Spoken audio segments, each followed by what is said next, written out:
Pues muy buenos días tengan todas las personas que nos acompañan esta mañana. La Facultad de Idiomas Mexicali, en el marco de la celebración del 50 aniversario de la Facultad de Idiomas, organiza esta charla titulada Adquisición de una segunda lengua desde una mirada sociológica, impartida por la doctora Gabriela Grajales García. Me permito presentar a la doctora.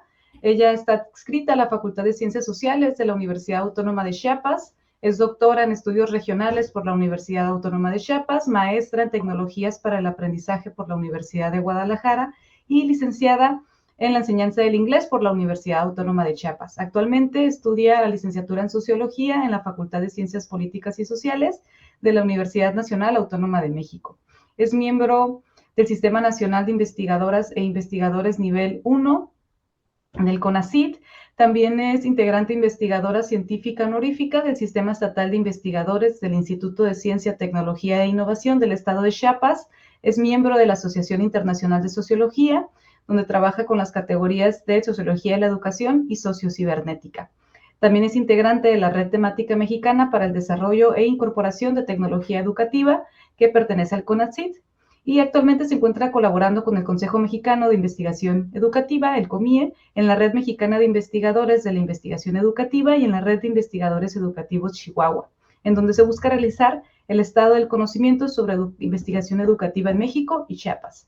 Es directora editorial de la Revista Iberoamericana de Producción Académica y Gestión Educativa, además de miembro editorial de la Revista de Investigación Educativa de la Red de Investigadores Educativos de Chihuahua.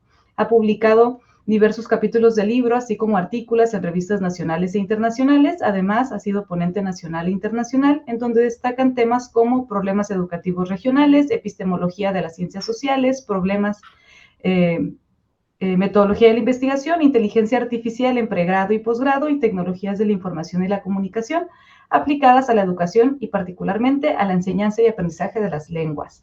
Pues muchísimas gracias, doctora Gabriela, por aceptar esta invitación en nombre de la dirección y subdirección de la Facultad de Idiomas Mexicali.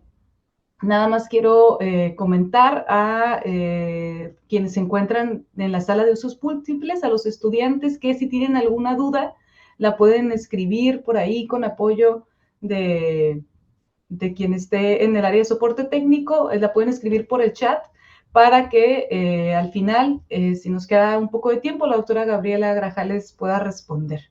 Y pues adelante, doctora, cualquier cosa estamos aquí para apoyarla. Muchísimas gracias. Muchísimas gracias. En primer lugar, por la invitación. Estoy muy agradecida con ustedes, muy contenta además de formar parte de esta celebración, de este 50 aniversario. Y me parece pues, genial que estemos en dos espacios geográficos totalmente diferentes. Estamos ambos en fronteras. Y bueno, vamos a hablar un poquito precisamente sobre cómo nosotros podemos adquirir una segunda lengua, pero a través de una mirada sociológica, es decir, vamos a considerar factores que tienen que ver con la cultura. ¿Sale? Entonces, punto número 1. ¿Ustedes me escuchan bien? Sí, te escuchas bien. Perfecto. Entonces, bueno, pues cualquier cosa, me dicen si en algún momento se llegara a cortar, también avísenme para que yo pueda detener el video y nos quedemos solo con el audio. ¿Sale? Y también me dicen si ya ven las diapositivas. Listo, ya se ve. Perfecto. Pues bueno, como les digo, esta charla se llama Adquisición de una segunda lengua desde una mirada sociológica, ¿sale? Vamos a ver varios aspectos durante estos minutos que tienen que ver precisamente con esta adquisición de una segunda lengua. ¿Cómo funciona? Ese es el punto número 1. ¿Cómo funciona la adquisición de una lengua en general? Es importante mencionar que absolutamente todos tenemos una capacidad innata para aprender una lengua, ¿sale? Nosotros desde que nacemos, digamos, ya tenemos esa predisposición por aprender una lengua. ¿Por qué? Porque es necesaria para comunicarnos, ¿sale? Nosotros aprendemos una lengua para poder transmitir una información, un mensaje a otro, ¿sale? A otra persona o a un grupo de personas, ¿sale? Aprendemos a través de datos que recibimos por parte de una comunidad lingüística. Esta comunidad lingüística en primer lugar, es nuestra familia, ¿sale? Siempre vamos a recordar que la familia es la base que nosotros tenemos para todo tipo de aprendizaje, ¿no? Pero pues ahora que hablamos de la adquisición de una lengua, nosotros aprendemos a través de nuestra familia, de nuestros papás, de nuestros hermanos. Seguramente ustedes ya en la licenciatura pues han visto el Natural Approach, ajá, de Krashen, que precisamente nos menciona pues este enfoque que nosotros aprendemos de manera natural cuando estamos conviviendo con los demás, ¿sale? Esta comunidad o nuestra familia nos va a brindar estas categorías gramaticales y estructurales para poder hablar la lengua en un espacio determinado. Es decir, nosotros que hemos nacido en México, pues la lengua que nosotros hablamos es el español y lo adquirimos precisamente cuando estamos conviviendo pues, con nuestra familia, con nuestros amigos. Entonces, estas estructuras gramaticales que nosotros vamos adquiriendo devienen de la familia, ¿sale? También se menciona que se adquieren conocimientos específicos de una lengua en particular. A esto nosotros le vamos a llamar gramática universal. La gramática universal es toda esta estructura en general de cómo nosotros podemos hablar una lengua. Es el simple hecho de poder comunicarnos, ¿sale? A eso se le llama esta gramática universal. Ya luego vamos a entrar en elementos más específicos, pero la gramática universal precisamente se trata de esos conocimientos para que nosotros podamos transmitir un mensaje determinado, ¿sale? La gramática universal se encuentra determinada por esto que llamamos nosotros input social, que es cuando pues mi familia, cuando mis amigos, estoy platicando con ellos, estoy charlando, voy aprendiendo estas estructuras y la vamos pasando de generación en generación. Es más, incluso el tono en el que nosotros hablamos se relaciona directamente con el tono en el que habla nuestra familia. Ajá. Por eso es que seguramente ustedes y yo tenemos incluso estos tonos diferentes, porque ustedes hablan de una forma específica del lugar donde nacieron a la que yo tengo acá en Chiapas. Permítanme. ¿Cuáles son aspectos importantes que nosotros debemos considerar cuando estamos hablando de la adquisición de una lengua? Bueno, en primer lugar, bueno, el primer encuentro que se tiene con el aprendizaje de una lengua es siempre la familia.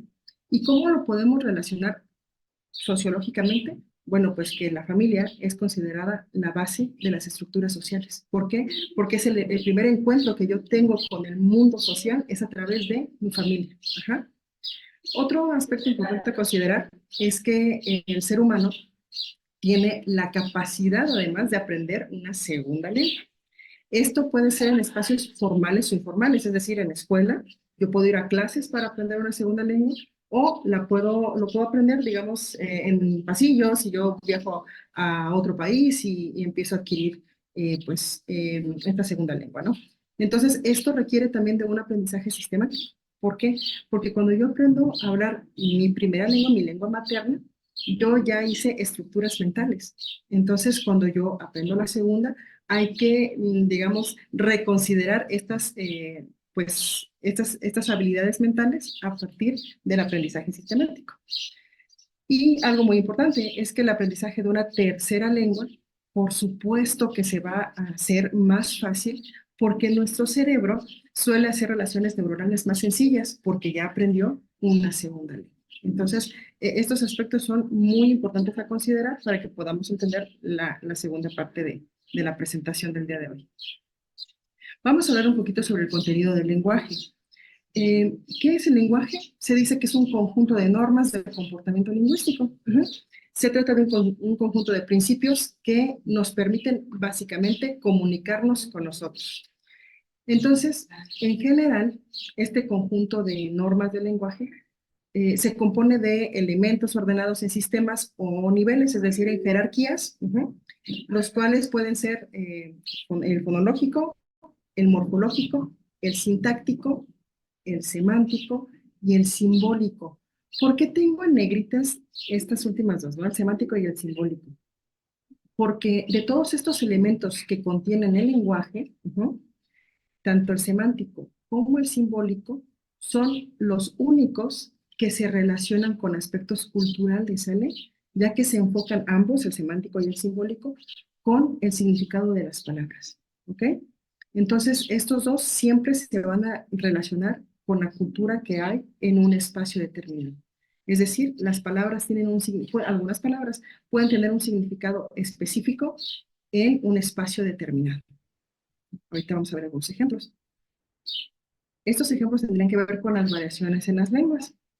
Se dice que las lenguas tienen variaciones que nosotros pues podemos llamarle dialectos, algunos le llaman dialectos, y estos se agrupan de acuerdo con regiones, esto es muy importante, donde nosotros nacemos, con clases sociales, o grupos étnicos o culturales.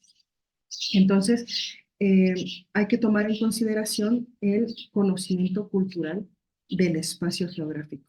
Y entonces, aquí dejé entre paréntesis la palabra ahorita. Ajá. ¿Por qué? Porque en México, ahorita tiene muchos significados. Como bien puede ser algo, una acción que voy a hacer de manera inmediata, o puede ser una acción infinita, ¿no? Que en realidad nunca se pueda llegar a, pues, a llegar a pasar, ¿no? Ahorita regreso, no sé si les dicen algo como, no, voy a comprar tal cosa, ahorita voy, puede que vaya, no puede que no. Pero ¿se imaginan este choque cultural que existe con un extranjero que habla español y que venga y entonces tú le dices ahorita, que además la palabra es ahora, ¿no? Pero si ustedes le dicen ahorita, la verdad es que él podría interpretar que es una acción inmediata, pero nosotros, los mexicanos, sabemos que eso puede llevar incluso una eternidad. Ujú. A eso nos referimos con las variaciones en las lenguas. Y por eso es tan importante que nosotros podamos entender, o sea, además de hablar la lengua, entender el espacio cultural donde nosotros pues nos estamos viviendo o donde nosotros vamos a hablar una segunda lengua. ¿Sale? ¿Por qué? Porque los significados son distintos y eso tiene que ver con las regiones, con las clases sociales o con los grupos culturales con los que yo estoy conviviendo. ¿Sale? Acá traigo un ejemplo y este se los voy a leer. De hecho, este ejemplo lo he sacado de un libro de análisis del discurso y es sobre pues un pueblo que está en Yucatán, un pueblo maya, y me voy a permitir leer, ¿sale? Dice lo siguiente. En un pueblo maya de Yucatán sucede la siguiente historia. Un joven llega a buscar a don Chavo, que don Chavo es un chamán. Él se encuentra en la casa de su nuera junto con un antropólogo invitado. El joven pregunta si don Chavo está sentado y la nuera le responde que está bebiendo, solo así le responde, ¿no? Aunque don Chavo se encuentra en la mesa con un pan en la mano, ¿no? Y le dice que lo va a esperar allá. Dice que esta situación para el foráneo resulta extraña, pero en ese pueblo, al estar sentado, significa que se está en casa y está uno disponible para recibir visitas. A las comidas de la mañana y media tarde se les dice bebiendo, y a la comida después de media tarde y más pesada se le llama comiendo. Entonces, bueno, aquí podemos ver que lo que significa la palabra en sí no tiene que ver con pues la acepción que nosotros le damos en un principio, sino que tiene que ver con estas cuestiones culturales, ¿ok? Siguiendo con el relato, dice así, así que cuando el joven pregunta si don Chavo está sentado, es porque quiere saber si él está disponible, ¿no? Porque al ser el chamán, seguramente necesita consultarle algo. Y la respuesta está bebiendo, indica que está comiendo y puede ser esta acción durante la mañana o la media tarde. Entonces, con este ejemplo, lo que quiero mostrar es precisamente que necesitamos adentrarnos a la cultura de la lengua que nosotros estamos aprendiendo, ¿vale? Sí, está muy bien que aprendamos todas las reglas gramaticales, que sepamos toda la estructura, eso está muy bien, pero la conexión que se quiere realizar con esta presentación es que debemos considerar aspectos sociales y aspectos culturales, ajá, para cuando nosotros estamos aprendiendo una segunda lengua. Y bueno, vamos ahora a entrar de lleno en esta relación entre el aprendizaje de idiomas y teoría sociológica. Por eso lo he dejado así con signos de interrogación. Bueno, si hay una relación, claro que existe una relación. Hay muchas teorías que nos hablan sobre cómo nosotros aprendemos a lo largo de nuestra vida. Yo solamente traje una para el día de hoy, y es la teoría del capital cultural de Pierre Bourdieu. Entonces, Pierre Bourdieu nos menciona que el proceso de aprendizaje está situado en tres momentos, ¿sale? O en tres estadios. El primer momento se denomina capital cultural adquirido. Y aquí dejo algo que se relaciona con el significado de este capital cultural adquirido, que básicamente son las habilidades y los conocimientos duraderos en el sujeto. Dice que se adquieren a través de socializar, esto es muy importante, e ir a la escuela. Se manifiestan en la forma en la que hablamos normalmente. Entonces, este capital cultural adquirido, normalmente nosotros, vaya, lo obtenemos cuando estamos en contacto con nuestras familias, cuando aprendemos a hablar, por ejemplo, y se formaliza cuando ingresamos a la escuela. Ahí comenzamos a aprender más, pues, más cosas, las cuales vamos pues incorporándolas a lo largo de nuestra vida. El segundo momento es el capital cultural objetivado. Esto se refiere a los bienes culturales, como libros, cuadros o viajes, que yo pueda realizar para incrementar este aprendizaje. Ajá. Y también significa la manera en la cual el individuo aplica el conocimiento que tiene, que ya adquirió. Nosotros, ¿cómo podemos ver esto en teoría social? Tiene que ver un tanto el capital objetivado con el dominio de capital económico o de dinero, ¿sabe? Esto quiere decir que si yo tengo un capital económico mayor, puedo realizar ciertas acciones. Por ejemplo, si yo quiero aprender francés, estoy yendo a clases, pero veo que no aprendo francés, me cuesta mucho trabajo, y si tengo el capital económico pues, alto, yo podría irme sin ningún problema a Canadá o podría irme a Francia un verano para aprender francés. A eso se refiere este capital cultural objetivado, cuando yo tengo estos bienes culturales para poder aprender algo. En el caso de ustedes, el hecho de que estén en una licenciatura implica que ustedes tienen este capital cultural objetivado, porque imagínense la cantidad de jóvenes que no han tenido la oportunidad de ingresar. Todos tenemos este capital cultural objetivado en diferentes niveles, pero ustedes, yo puedo decir que son afortunados en estar en una licenciatura. Y bueno, vamos con el tercer momento, que es el capital cultural institucionalizado. Digamos que es la parte medular o la parte principal o el clímax, por así decirlo, de cuando nosotros aprendemos algo, ¿sale? ¿Por qué? Porque es el reconocimiento oficial del capital cultural adquirido y del objetivo. Un ejemplo de ello es la obtención de un título, ¿no? En el caso de ustedes, cuando egresen, tendrán este título, este documento que valida que ustedes tienen cierto conocimiento, ¿sale? Entonces, todo esto, todos estos capitales se logran a través de un concepto que se llama hábitos. El hábitos son las estrategias que usualmente utilizan las familias para posicionarse de mejor manera en el campo social.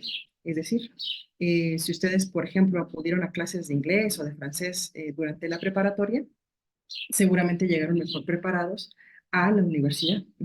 Entonces se tratan de estas estrategias que en este caso sus papás realizan para que ustedes puedan tener más conocimiento y recuerden algo, el conocimiento es poder y esto los va a posicionar de mejor manera en la sociedad. Entonces, de manera muy general, de esto trata esta teoría. Ahora la vamos a ir aterrizando ya al aprendizaje de las lenguas, ¿vale?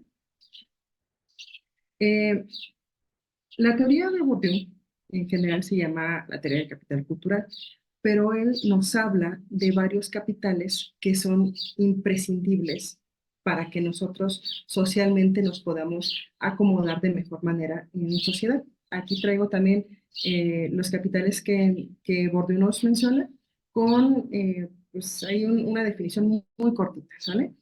Uno de ellos es el capital económico. Y Bourdieu nos dice que es una de las formas del capital para que yo pueda obtener ventajas sobre los demás, como lo que les mencionaba. Si yo no aprendo francés, pues, y tengo el dinero, pues me voy a Francia un verano y seguramente puedo aprender en un mes y medio lo que no hice en México. ¿no? Este capital cultural que se consigue dentro del entorno familiar a través de la educación, ¿sale? Otra vez vemos el concepto de hábitos, que son estas disposiciones aprendidas. El hábitos no solamente se trata de estas estrategias que utilizan nuestros papás para que nosotros estemos mejor, también se trata de estas disposiciones que nosotros aprendemos a lo largo de nuestra vida, ¿sale? Por ejemplo, la manera de pensar, la manera de hablar, incluso tiene que ver con el porte corporal y la manera de actuar que nosotros tenemos. Por otro lado, también se menciona el capital social, que ese tiene que ver con una pertenencia y participación en redes o grupos sociales que se encuentran bien conectados, ¿sale? Que se encuentran bien posicionados socialmente. El último es el capital simbólico. Este tiene que ver con el prestigio, la posición y otras formas de honor social que permiten tener un mejor estatus. Por ejemplo, vamos a hablar de algo muy sencillo dentro del aula, ¿sale? Eh, mencionar que, no sé, si ustedes son muy buenos en algo, sus compañeros seguramente se lo reconocen, ¿no? Fulano de tal es muy bueno con el fútbol, fulano de tal es muy bueno para la clase de morfo, por así decirlo, ¿no? Entonces, esto es el capital simbólico, es el prestigio que nosotros tenemos frente a los demás, ¿sale? Y finalmente tenemos el concepto de campo, que se refiere a una estructura social o al espacio en donde cada uno de nosotros pues pertenece, ¿sale? Ahora vamos a aterrizarlo a lo que tiene que ver nuestra presentación, que es la adquisición de una segunda lengua. Vamos a hablar sobre el bilingüismo. Bueno, ¿qué es el bilingüismo? El bilingüismo, de manera muy general, es la habilidad que cada uno de nosotros tenemos eh, para usar de manera oral o escrita dos lenguas distintas. Aquí hay algo muy interesante dentro de lo que estuve leyendo precisamente para realizar la presentación, y es que los expertos sugieren que si tenemos un dominio de la lengua con B1 o con B2 del marco común europeo de referencia, ahí se dice que no se llega a ser bilingüe en su totalidad. De hecho, lo tachan, dicen, no, o sea, si tú tienes un B1 o tienes un B2, en realidad no eres bilingüe y no estás utilizando el bilingüismo. Eh, otros autores mencionan que si se llega a ejercer la comunicación, si el otro me entiende, entonces con eso, digamos así, ya está solventado este problema. Pero esto es algo que tal vez podremos discutir al final de la presentación. A mí me encantaría saber qué es lo que piensan ustedes sobre el marco común europeo de referencia. Si ustedes piensan que tener un nivel B1 o B2 es suficiente para que entonces yo sea considerada bilingüe. Aquí tenemos los tipos de bilingüismo. Traté de resumirlos y bueno, son cuatro. Vamos a empezar. El primero se llama, este tipo de bilingüismo es de momento de dominio de las dos lenguas. Existen dos tipos de dominio de las dos lenguas. El primero es el nativo, ¿sale? Es el que se aprende desde el nacimiento o los primeros años de vida, normalmente hasta los 3 años de vida. Y de manera general, cuando nosotros aprendemos esto, es porque nuestros papás tienen diferentes nacionalidades y hablan diferentes lenguas. Entonces, los niños van aprendiendo lenguas distintas conforme van creciendo. El otro tipo de bilingüismo es el adquirido o secuencial. Y esto es cuando una persona hablante de una lengua materna decide aprender una segunda lengua. Uh-huh. El otro tipo de bilingüismo es por el uso de ambas lenguas. También se divide en dos. Tenemos el social, que es cuando una persona se comunica en dos lenguas o cuando existen dos lenguas en un mismo territorio y se ve, por así decirlo, obligado a aprender ambas lenguas. Esto podría aplicar, me parece, un tanto para ustedes por la cercanía que tienen con Estados Unidos. Uh-huh. Entonces, por ejemplo, en el caso mío, en el caso chiapaneco, nosotros podemos decir que aprendemos inglés, pues, socialmente hablando, para poder pues estar en contacto con todas las actividades turísticas que tenemos. Pero en el caso de ustedes, aplica perfectamente bien el social, porque entonces pueden ir a Estados Unidos sin ningún problema y comunicarse con los demás.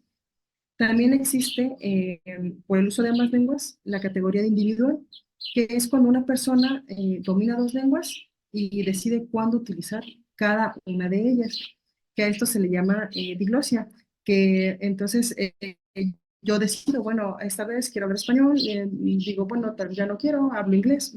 Ustedes eligen con cuál se quedan. Normalmente, cuando nosotros tenemos este tipo de fenómenos, se ha notado que el individuo elige la que puede verse como con mayor estatus, ¿sale? Por ejemplo, si nosotros analizamos en el territorio mexicano, quien habla español y una lengua indígena, probablemente decida hablar español, porque es con la que van a entender los demás. Ajá, ahí elige la que pues el estatus es mayor, ¿sale? Vamos con el tipo de bilingüismo número 3, que es el de nivel lingüístico. Este ya se divide en 4, ¿sale? El completo, que es cuando el sujeto usa ambas lenguas con solamente fines de comunicación. Aquí tampoco no importa qué nivel tenga, B1, B2, C1, C2. Aquí solamente queremos que se comunique. El incompleto, que es, bueno, cuando la lengua materna ya está consolidada y la segunda se encuentra en desarrollo, que es como que tenemos casi todos nosotros, ¿no? Que ya hablamos bien nuestra lengua materna y estamos aprendiendo una segunda. El aditivo es cuando ambas lenguas se valoran de igual forma, porque son, por así decirlo, igual de importantes a nivel cultural. Y el sustractivo es una lengua tiene mayor, que eso tiene que ver con la disglosia también, una lengua tiene mayor valor y el bilingüismo puede verse como una amenaza ante la identidad. Entonces, pues yo hablo la lengua que tenga este pues, mayor rango, ¿no? Como el ejemplo que les puse ahora, si alguien habla una lengua pues, indígena y el español, seguramente hablará español para que lo entienda más gente. Entonces, a esto se le da un poco más de valor.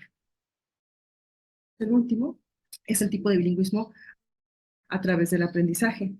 Este se divide en 3. Tenemos el simultáneo, que es cuando dos lenguas se aprenden al mismo tiempo, que también se relaciona muchísimo con el punto número 1, que es cuando yo acto con, con personas que hablan dos lenguas, o por ejemplo, si un matrimonio, no sé, se va a vivir a otro país donde hablan otra lengua, en casa se puede hablar, no sé, el español y afuera se puede hablar francés, se puede hablar inglés. Esa es una manera en la que yo puedo aprender la lengua de manera simultánea. Existe también el aprendizaje, el sucesivo, que es cuando una lengua se aprende después de la otra, que también tiene que ver un tanto como nosotros lo hacemos cuando ingresamos a la licenciatura. Y el receptivo dice que se domina la lengua materna, pero la segunda lengua solamente se puede leer y escuchar. Entonces, bueno, estos son los tipos de bilingüismo que nosotros pues tenemos, ¿sale? Vamos a ver cuáles son las ventajas del bilingüismo. Estas solo son algunas, porque en realidad hay muchísimas. Uno es que nosotros tenemos acceso a diferentes culturas, ¿sale? Tenemos mayor capacidad de comunicación y tenemos mayor incremento de capacidad. O sea, esta es una ventajota. Saber otra lengua sí nos va a posicionar de mejor manera en la sociedad, para conseguir un mejor empleo, en la escuela. Incluso lo que menciona el número 4, ¿no? Que es la movilidad, tanto geográfica como virtual. El hecho de conocer otra lengua nos ayuda a conocer otra cultura, a conocer qué está pasando en otros lados y en el caso universitario que podamos tener pues este tipo de movilidades sin ningún problema. Ahora tengo aquí con interrogación esto, ¿no? ¿Desventajas del bilingüismo? ¿Ustedes creen que hay alguna desventaja? Dentro de las pocas desventajas que se pueden mencionar del bilingüismo son las siguientes. El punto número 1 es el decremento en la fluidez verbal. Cuando nosotros hablamos una lengua, pues puede que nuestra fluidez pues se vea detenida porque estamos pensando sobre estas dos lenguas, ¿sale? Las dificultades del lenguaje. El punto número 2 es muy importante mencionar que tiene que ver con personas que tienen algún tipo de trastorno o algún tipo de dificultad para aprender. Entonces, una de las desventajas es que puede haber dificultades de lenguaje, ¿sabe? El número de repente ignorar porque Hablo Doctora, español, la pueden recordar solo en inglés. Esto doctora Gabriela, se está sí, cortando un poco. Tal vez si apaga sí. la cámara, tal vez fluya mejor el audio. Ah, sí, ok, muchas gracias. Gracias, gracias. Ahí, aquí me quedo. El punto, ahí ya me escuchan mejor. Sí, sí, sí. Se sigue cortando un poquito, pero creo que está fluyendo mejor. Perfecto. Ok, muchas gracias. El punto número 4 es, eso es el frustración esperado. ¿Sale? Si han terminado, vamos a ver. Sí, se sigue cortando. Si Ahora gustas, vamos a hablar, a ver, sí, yo presento, no sé si te parece mejor que yo proyecte la diapositiva, las diapositivas. perfecto. Va. Ahí dejo de compartir y ahorita me dices.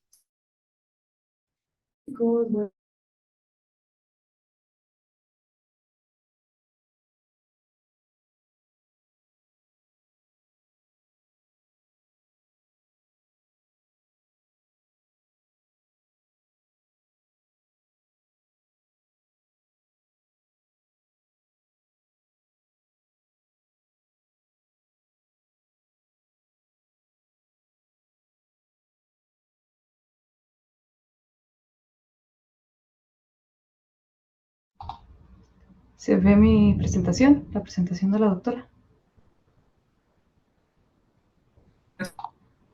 ¿No? Ok. Ya se ve perfectamente bien. Muchas gracias. Sí. Ah, muy bien. Bueno, ustedes me dicen, ya casi terminamos, ¿eh? Muy importante es esta frustración por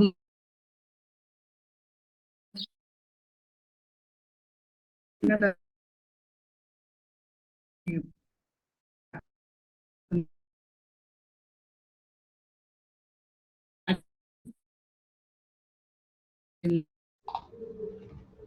Creo que sigue habiendo problemas con el audio, doctora. A ver si me puedo conectar. Muy bien.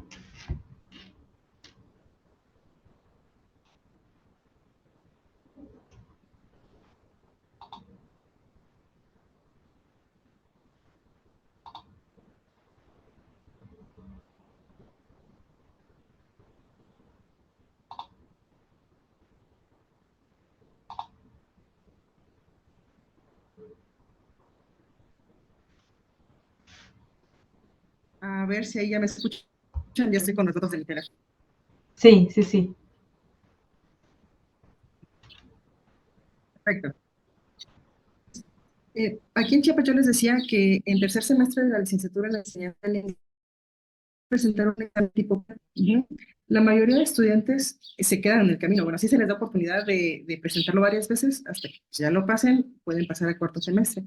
Pero para el egreso, ya al final, se tiene que presentar un examen tipo FIRST.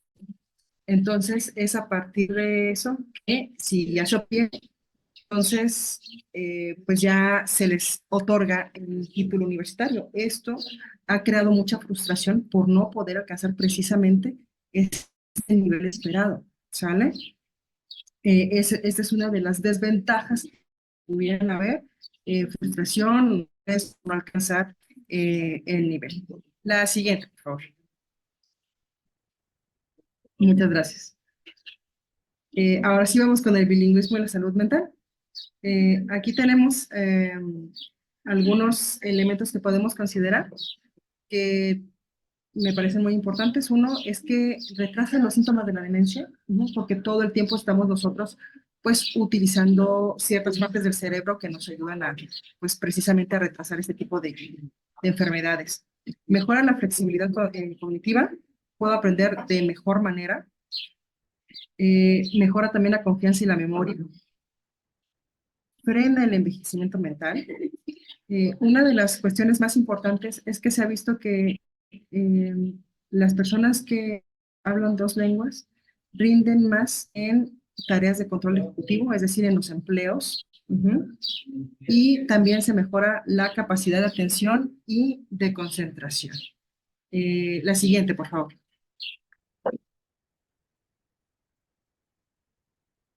Perfecto, pues ya vamos a la parte final de la presentación. La siguiente. Muchísimas gracias. Ok, estas son algunas conclusiones a partir de pues, el aprendizaje o la adquisición de una segunda lengua, ¿sale? El aprendizaje de lenguas dice que es parte fundamental de la sociedad y de la cultura. Ajá.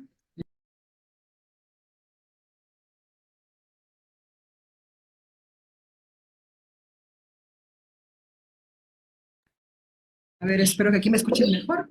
Entonces, el aprendizaje de las lenguas es parte fundamental de la sociedad. Y lo más importante de rescatar acá es que nosotros tenemos, cuando aprendemos una segunda lengua, debemos más bien adentrarnos a la cultura y a estos aspectos culturales que hay en cada una de las sociedades, porque incluso si nosotros estamos aprendiendo inglés, no es lo mismo cómo se aplica la lengua en Estados Unidos, por ejemplo, que en Inglaterra. Siempre tenemos que situarnos en el espacio en el cual nosotros pues estamos aprendiendo esta lengua para que podamos conocer estos aspectos culturales, ¿sale? También acá dice que el conocimiento pero nosotros que estamos hablando de lenguas, bueno, el conocimiento de varios idiomas es definitivamente un elemento que otorga poder. Recuerden que socialmente hablando, ustedes se colocan de mejor manera ante los demás porque saben algo que los demás no, ¿ok?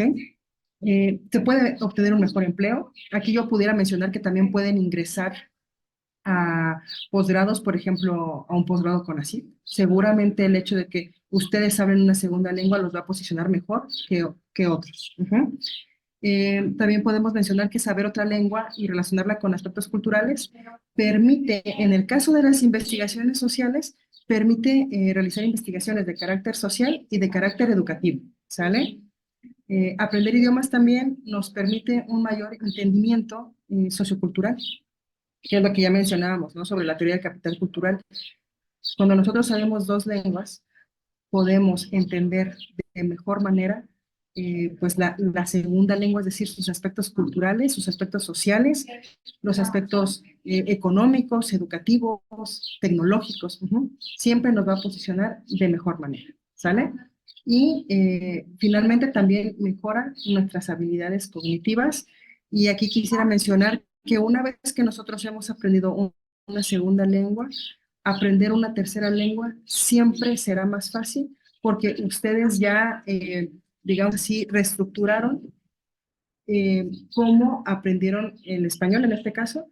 Al aprender la segunda lengua, pues hicieron una reestructuración mental sobre cómo vamos a aprender la segunda lengua y entonces cuando nos vamos a la tercera, siempre va a ser mucho. Y pues bueno, eso sería todo. Ya en la última diapositiva, si me hacen el favor de ponerla, pues ahí está también mi correo electrónico. El correo electrónico es algo que yo todos los días, entonces si alguien quiere escribirme, pues con gusto yo ahí recibo cualquier correo que quieran enviarme. ¿Vale? Muchísimas gracias. Muy bien, pues muchísimas gracias, doctora Gabriela Grajales. No sé si en la sala haya alguna pregunta o comentario que tengan hacia la conferencia que nos acaba de impartir la doctora.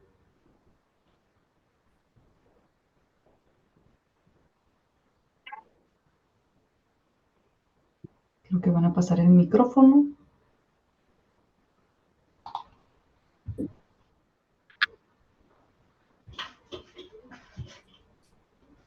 Okay. Vamos a pasar el micrófono a la sala para que hagan preguntas los chicos. Muchas gracias. Muchas gracias.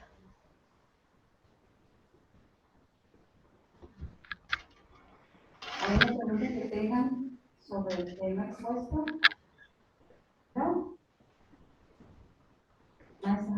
No se peleen, ¿ah? Sí. No, pues no, así, la verdad, joven. Al joven. Bueno, buenos días. Yo he estado hablando con una prima mía, la cual ha querido aprender inglés. Y pues yo le di como mis formas, ¿no? Como yo fue que aprendí inglés, pero la mayoría es nada más viendo videos de YouTube. Entonces, am, ella no tiene como la capacidad de, como tal vez ir al otro lado o así, cruzar para estar en ese ambiente y pues poder aprender de esa manera, ¿no? ¿Cuál sería como que una de las mejores maneras que ustedes creen para que alguien pueda aprender tanto pues a la hora de leer y escribir, pero también como para hablarlo? Porque siento que muchas veces cuando escuchamos es muy diferente a pues, cómo se lee. Sí, claro, esa es una muy buena ¿Te pregunta. alcanzó a escuchar? Sí. Adelante, maestra. Sí. Bueno, creo que sí. A ver si respondo bien a la pregunta. Estamos aprendiendo una segunda lengua. Tiene que ver muchas veces, fíjense, en la producción con el miedo a hablar. Y creo que eso la mayoría de nosotros lo tenemos. Y me parece que es fundamental, punto número uno, que podamos realizar actividades que nos gusten y nos enganchen, ¿sale? Porque, por ejemplo, en el caso del inglés, nos venden ahí la idea de que es muy difícil, que no lo podemos hablar, bla, bla, bla, ¿no? Pero creo que las estrategias realizar para aprender no solo inglés, sino para aprender lengua, tiene que ver un poco con hacer actividades que nos gustan. Por ejemplo, que yo realizo es, no sé si voy a ver alguna serie en una de estas plataformas de streaming, esto al principio lo que hacía era títulos, o sea, lo veía en inglés y los subtítulos en español, y después lo que hacía era dejar otra vez la película con el audio en inglés y luego los subtítulos en inglés. Yo ya sabía de qué trataba la película, y entonces eso hacía que yo estuviera más familiarizada. Este ejercicio lo realizamos muchísimo con los estudiantes, que les dejamos películas o cortos en donde ellos están viendo el corto con el audio en inglés y los subtítulos también en inglés o en otra lengua. A mí me parece que este ejercicio facilita muchísimo la adquisición de una segunda lengua, porque además estamos viendo una película que nos gusta, una serie que nos gusta, una serie que probablemente ya vimos. Entonces es más fácil la adquisición de una segunda lengua. Ahora, en cuanto a vocabulario, yo tenía una maestra que es estadounidense y ella nos decía lo siguiente cuando nosotros leíamos. Nos decía, si es una palabra recurrente, es una palabra que ustedes en 2, 3 páginas ya la encontraron más de 5 veces, búsquenla en el diccionario. Si no aparece, entonces no es una palabra que realmente sea imprescindible, ¿sale? Muchas veces nos frustramos porque queremos entender palabra por palabra. Recordemos que hay que entender el contenido en general, como lo hacemos cuando leemos en español, ¿no? Muchas veces si no entendemos una palabra simplemente la saltamos. Me parece que estas pueden ser estrategias que nos puedan permitir aprender una segunda lengua, además de una manera más cómoda, y una manera más amena, porque creo yo que a veces existe este rechazo precisamente porque pensamos que es algo muy complicado de realizar, ¿sale? Espero que esto haya respondido a la pregunta.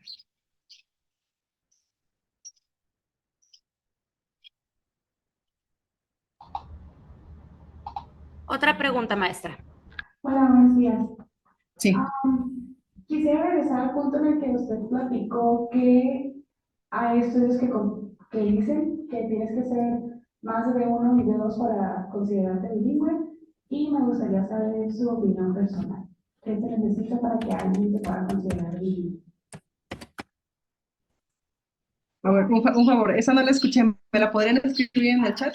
Sí, la pongo aquí en el chat. Pregunta a la estudiante cuál es su opinión sobre esta frase que comentó sobre el bilingüismo siendo válido, digamos, o contando a partir de nivel B1.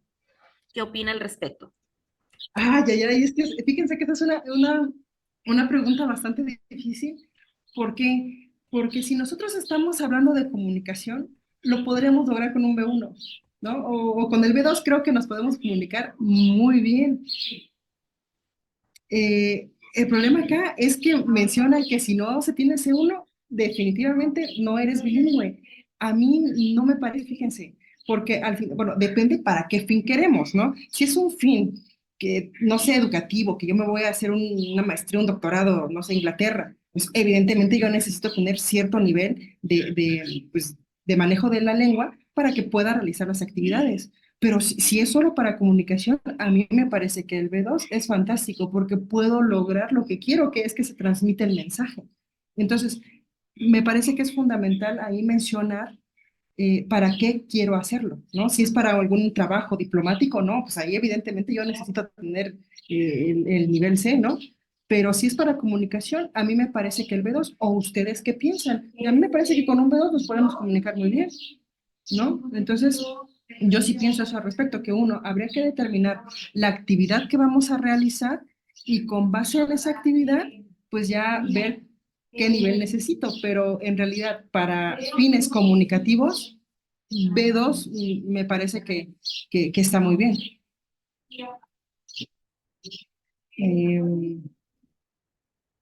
No sé si Muchas gracias, ustedes qué maestra. opinan. Perfecto. ¿Qué opinas al respecto? Pregunta la doctora. ¿Están de acuerdo? Sí dice la maestra que hizo la pregunta que está de acuerdo. Muy bien. ¿Alguna pregunta, jóvenes?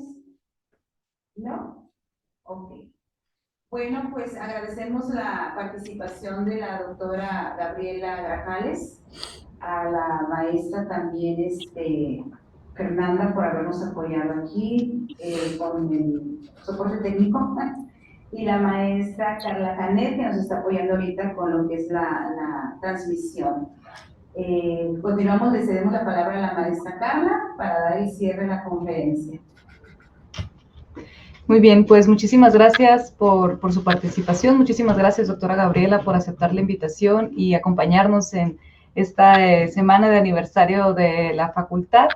Agradecemos también a quienes van a sintonizar esta conferencia por medio del canal de YouTube de la facultad y cerramos esta mañana. Todavía hay más festejos, todavía hay más actividades, entonces los invitamos a que también formen parte de las demás actividades que se han planeado para esta semana. Muchísimas gracias y hasta luego. Muchas gracias por la invitación. Muchas gracias, maestra.